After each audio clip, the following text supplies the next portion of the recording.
For centuries, naval warfare has been defined by aircraft carriers, destroyers, submarines, and warships. But that definition may have changed forever because for the first time in combat, the United States has used unarmed, unmanned surface vessels or sea drones to carry out a strike. These vessels were unmanned but completely armed. The target was Iran's Bandar Abbas naval base, the country's most important naval hub on the Strait of Hormuz. According to US Central Command, multiple Corsair autonomous surface vessels struck a submarine and warship repair facility, a critical installation responsible for maintaining Iran's naval fleet. The attack itself is significant, but what makes it historic is how it was carried out. Instead of risking the warships or sailors, the United States sent a small, remotely operated sea drone packed with explosive to hit the target. No crew, no captain, no boarding party. Just autonomous platform navigating towards their objectives before detonating on impact. Military analysts say this marks another major step towards what is increasingly being called non-contact warfare. We have already seen this transformation in the skies over Ukraine, where drones have rewritten the rules of aerial warfare. We've seen India's resolve in demonstrating its own technology during Operation Sindhu, where we relied on long-range precision weapons instead of conventional force-on-force battles. Now, that same revolution has reached the seas. In many ways, the United States is borrowing a page from Ukraine's playbook. Over the past few years, Ukrainian sea drones have repeatedly targeted Russian naval assets in the Black Sea, damaging warships and forcing one of the world's most powerful navies to rethink how it protects the fleet. Now, Washington has operationalized a similar concept in West Asia. The Corsair air drone, developed by the Texas-based Saronic Industries, can travel more than 1,800 kilometers, carry nearly 450 kilograms of payload, and strike targets without putting a single sailor in harm's way. What was once considered experimental technology has now become a combat-tested weapon.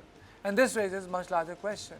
If relatively inexpensive autonomous vessels can threaten billion-dollar naval infrastructure, if unmanned boats can penetrate heavily defended ports, are we witnessing the biggest transformation in naval warfare since the arrival of submarines and aircraft carriers? On this issue, I am joined by Air Commodore Dr. Ashwinder Singh Bahal, Major General Sudhakarji, and Commander Dr. Bhushan Diwan. Thank you all of you for joining me. Let me straight away go to Air Commodore Bahal. So, naval warfare, if gets married to sea drones like this, Corsair, how does it change the game, sir, in terms of non-contact warfare? Karthikeya, Jai Hind, and Jai Hind to all my eminent panelists. I can recognize General Saab, whom I have had close relations with. Now, let me come straight down to the question. If you remember the Russia-Ukraine war, 30% of the black fleet of Russia has been destroyed by either drones or both drones as well as underwater drones and missiles. Now, when we are looking at other type of weapon system or underwater drones used like Toloka 1000 has a range of 2000 kilometer, payload of 5 tons. Can you believe it? And then Sea Baby is a mothership which has 6 to 8 first-person view drones on its side containers. In fact, they have now drones from where they can even launch drone interceptors onto helicopters as well as other drones. So when we are looking at this revolution that is taking place in underwater technology systems, it is not that it is taking place only in wars, but the wars have become an inflection point for drawing our attention towards this key aspect of change in strategy and warfare, even where naval warfare is concerned. Otherwise, we are known drones only for aerial surveillance targeting, but now we are using drones to attack port infrastructure, oil installations which are located close to the port infrastructure, as well as submarines under repair or ships or commercial ships like Iran had done when they started with first attacking the Marshall Islands flagged tanker.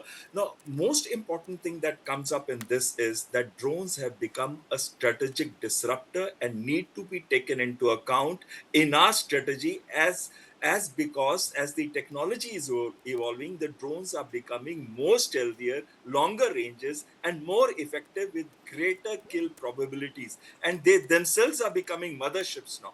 So there is a kind of revolution that is taking place in the drone. But let me also say on the other side, it does not mean that the tanks or the aircraft carriers or the battleships like frigates and destroyers are becoming obsolete. No, drones is only an element of warfare. It cannot win a war on its own, but it can cause out of proportion results with a cost effective technology that could range just from Okay. $500 to $50,000. So Basically, sir, its you are saying that visibility the is very high. basically you are saying that the cost of the war actually comes down. Let me take this question to Commander Dr. Bhushan Diwan. Thank you, sir, for joining me. My question to you is: the technologies are rapidly evolving. Does it make an aircraft? And I'll just take that thread from Dr. Bahal. Does it make aircraft carrier more vulnerable with the sea drones, precision guided IRBMs, which the Chinese have developed? Uh, the entire concept of a multi-billion-dollar naval armada, uh, does that concept need to be changed, and how do we see it from Indian context? That is where I want to locate this debate, this conversation. How do we see it, apply it in the Indian Yes. context, sir? Yes. Thank you, Kartikeya. I fought 71 war. At that time, lot of time, we have kept INS Vikrant in Andaman Nicobar, Port Blair. What does it show? You have to keep these assets which are vulnerable, like aircraft carriers, far away from the zone of operation. What does this Corsair provide us? India doesn't have it. We are in the process of developing. Even this Corsair has got 1800 kilometers range, and it has been launched from far away from a ship and remotely controlled by satellite from American coast. And why launch so far away from the coast? So that the enemy cannot detect you and you are free to go. So apart from miniaturization, A, apart from autonomousity, B, the question is that you have a low radar cross section and you can be deadly at large distances. Now, what about Indian system? We got so aircraft carriers are required tomorrow. We are part of, Indo-Pacific we were talking about. If the Indian Navy has to operate in South China Sea, let us say go from Malacca Strait to South China Sea, if you have to operate there, Navy is essentially a system for projecting our power globally. So the full paraphernalia, like the 4 carrier groups or 5 carrier battle groups of America, are there in Gulf. Some of them are earlier in Persian Gulf, as you know, not Persian Gulf, Arabian Sea and Gulf of Oman Sea. Now they have moved to Mediterranean also for safety purpose.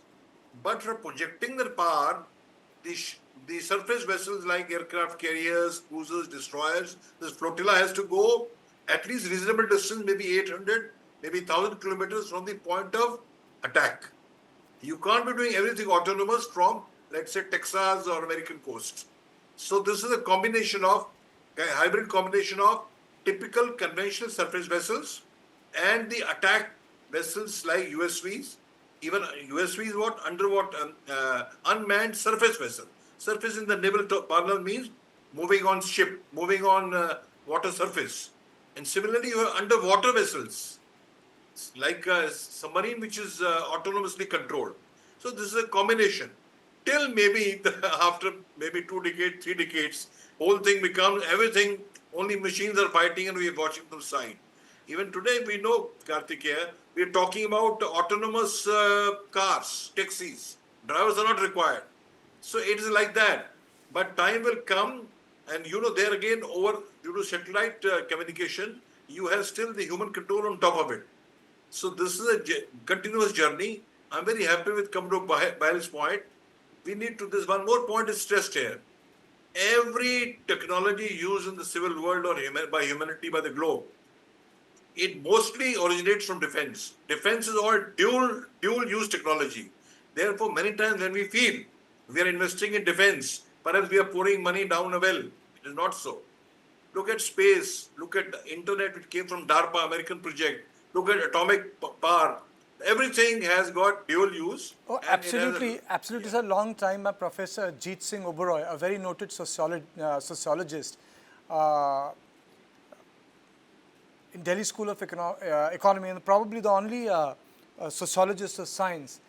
Jeet Singh Oberoi he was the one who wrote a very famous composition saying that science and high-tech defense technologies are actually the one in use in all civilian areas, which we call the best, because that's where the real R&D happens. So I completely concur with you. But let me go across to General Sudhakarji. General Sudhakarji, we had discussed how aerial drone warfare is changing the theater. We discussed it in context of Armenia and Azerbaijan. We had discussed it in context of Ukraine. Naval drone warfare is something which is which now public has started to understand, notice. My question to you is, will that make warfare more difficult for bigger powers who have invested in bigger machines, costlier machines, and this asymmetry can help middle powers like Iran, this asymmetrical warfare, this drone warfare, is it happening in a geostrategic way, middle powers? Absolutely. Kartikeya, good afternoon. Thank you for inviting me for your show, and my very deep regards and warm greetings to very distinguished and esteemed co-panelists. And both the co-panelists, I'm very fortunate to have both of them qualified, so I don't have to labor too much and go into the technicalities of the answer that you are seeking from me. Okay. Yes, the short answer to your question is definitely yes. Because when you study the book David and Goliath, what actually emerges is that a poor man's weapon is always a less costly weapon system. In the instant case, Iran may not be poor because they have oil, they have mineral. But in comparison with USA and Israel, they definitely are poorer. Their defense capability, they cannot be at par with that of USA and Israel. Hence, they have gone in for what you use the term called as asymmetry. And I'm using another suffix to it. It is called asymmetric deterrence. The asymmetric deterrence has been achieved substantially with hands down margin, and they have turned victor. They are victorious. They have defeated America without any ambiguity. They are the winners in the war. But when it comes to the subsurface or the subsea level, they have a thing called a midgates, the Gadir class of submarines. These submarines, they are 29 meters long. They go down into the water by about 30 odd meters. They have torpedoes, and they go onto the bed, lie dogo there, lay in the ambush like a normal infantry ambush is laid, and they have got the stealth capability. They approach the target, or even without approaching the target, getting closer, within range, they are able to launch the torpedoes. They have twin torpedoes. They can actually hit very massive aircraft carriers and not destabilize, destroy them. This is one part. Iran, as on today, open source will show you that 20 to 30, but my bin counting for past several months has brought me to a figure of 29. And these kind of midgates are actually available in a country like North Korea. They have adopted the technology which is very, very popular in North Korea, and they have been employing midgates in large number. So this is one part, and they employ them in shallow waters that are Persian Gulf. Now, do they also have any other capability? This I don't know, Kartikeya, because I need to do a lot of more research unless my colleagues, co-panelists, they have some value addition to contribute. But my sense is that every such kind of thing, there is another class of submarine the Iran has.